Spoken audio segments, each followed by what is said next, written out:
Sejumlah informasi dari berbagai daerah di Provinsi Banten kami sajikan dalam Berita Banten yang dipersembahkan oleh PRSSNI Banten dan disiarkan serentak oleh seluruh radio anggota di 8 kabupaten kota di Provinsi Banten.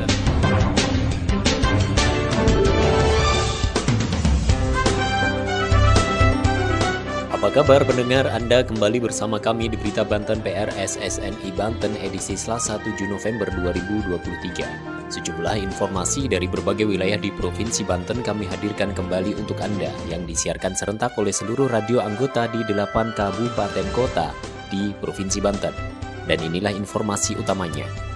Gelaran Banten Marathon 10K diharapkan mampu meningkatkan perekonomian dan sektor pariwisata di Anyer. Kecamatan Citangkil menjadi wilayah yang memiliki kasus stunting tertinggi di kota Cilegon. Sebanyak 110 desa di Kabupaten Pandeglang akan diaudit inspektorat terkait penggunaan dana desa. Bersama saya, Chef Anwar, inilah Berita Banten selengkapnya.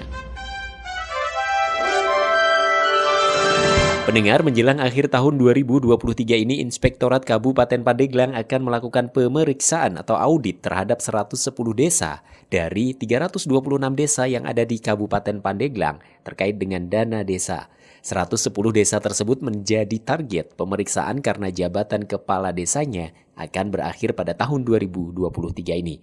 Berikut laporan Boim Setiawan dari Radio Angkasa Pandeglang. Menjelang akhir tahun 2023, Inspektorat Kabupaten Pandeglang fokus melakukan audit pengelolaan dana desa di 110 desa yang tersebar di 35 kecamatan di Kabupaten Pandeglang. Sebanyak 110 desa menjadi target audit oleh Inspektorat Kabupaten Pandeglang karena masa jabatan kepala desa di 110 desa dari 326 desa akan berakhir pada akhir tahun 2023 ini. Kepala Inspektorat Kabupaten Pandeglang, Raden Dewi Setiani mengatakan, sesuai dengan aturan dan petunjuk daripada pengawasan, Inspektorat melakukan pemeriksaan dana desa. Kegiatan pemeriksaan difokuskan kepada desa-desa yang kepala desanya akan berakhir masa jabatannya. Jadi, sebelum berakhir, dilakukan pemeriksaan atas pengelolaan dana desa, ujar Raden Dewi saat ditemui pada hari Senin, 6 November 2023. Kegiatan pemeriksaan dan pengawasan saat ini masih berlangsung, baik oleh Irban 1, Irban 2, Irban 3, dan Irban 4. Dari 110 desa menjadi target sasaran pengawasan, beberapa desa diantaranya ada yang sudah selesai pemeriksaannya. Sementara itu, Kepala Dinas Pemberdayaan Masyarakat dan Pemerintahan Desa atau DPMPD Kabupaten Pandeglang, Bun Buntaran mengatakan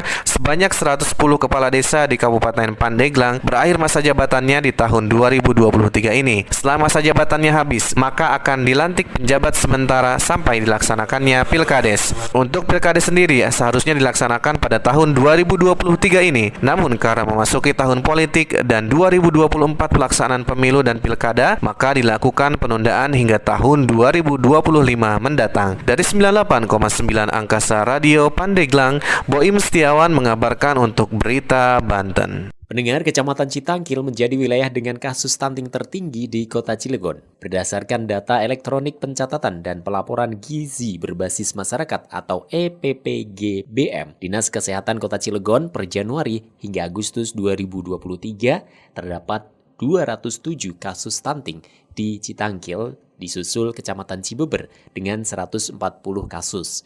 Berikut laporan Riza Anissa dari Radio Kis FM Cilegon. Pemerintah Kecamatan Citangkil menjadi wilayah yang menempati urutan tertinggi kasus stunting di kota Cilegon. Berdasarkan data elektronik pencatatan dan pelaporan gizi berbasis masyarakat atau EPPGBM, Dinas Kesehatan atau Dinkes Kota Cilegon per Januari hingga Agustus 2023, kasus stunting di Kecamatan Citangkil terdapat 207 kasus. Dari data itu menjadikan Kecamatan Citangkil menjadi urutan pertama, disusul selanjutnya Kecamatan Cibeber dengan 140 kasus. Urutan ketiga Kecamatan Pulau Merak dengan 119 kasus dan yang paling rendah adalah Kecamatan Purwakarta dengan 51 kasus stunting. Menanggapi hal itu, Camat Citangkil Ikhlasinufus mengatakan tingginya kasus stunting di wilayahnya adalah hal wajar karena populasi penduduk di Kecamatan Citangkil merupakan yang paling banyak sekota Cilegon. Dikatakan dari 7 kelurahan di Citangkil, jumlah penduduk mencapai 84.000 jiwa. Hal itu menjadi wajar jika banyak juga jumlah kasus stunting karena penduduknya juga paling banyak sekota Cilegon. Selain itu, Ikhlas juga mengatakan ada sejumlah hal yang perlu juga untuk dievaluasi terkait dengan data tingginya angka kasus stunting di Kecamatan Citangkil. Dikatakan makanya perlu juga mensinkronisasi terkait data ke semua elemen, baik dari DP3A P2KB maupun Dinas Kesehatan. Mereka ingin melihat kriteria dan penilaian terkait hal itu karena sepengetahuan mereka dari data yang diterima sudah ada penurunan dari kasus stunting tersebut. Belum lama ini juga pemerintah Kota Cilegon mendapatkan alat antropometri dari Kemenkes, di mana alat tersebut sangat penting dan akurasi sangat baik untuk mendeteksi stunting pada anak. Jadi perlunya mengupgrade dengan alat itu sehingga bisa menjadi kesesuaian tolak ukur dari angka kasus stunting tersebut. Kendati demikian, pihaknya bersama dengan kelurahan dan semua PPK terus berupaya mencegah dan menekan angka kasus stunting di Kecamatan Citangkil melalui berbagai macam program. Salah satunya dengan memberikan makanan tambahan yang bergizi terhadap anak yang mengalami stunting. Ikhlas juga menyampaikan upaya pengentasan kasus stunting di Kecamatan Citangkil dan umumnya di Kota Cilegon ini perlunya semua pihak dapat terlibat untuk menangani permasalahan kasus stunting tersebut. Saya Riza Aniza dari KIS FM Cilegon mengabarkan untuk Berita Banten. Berita Banten.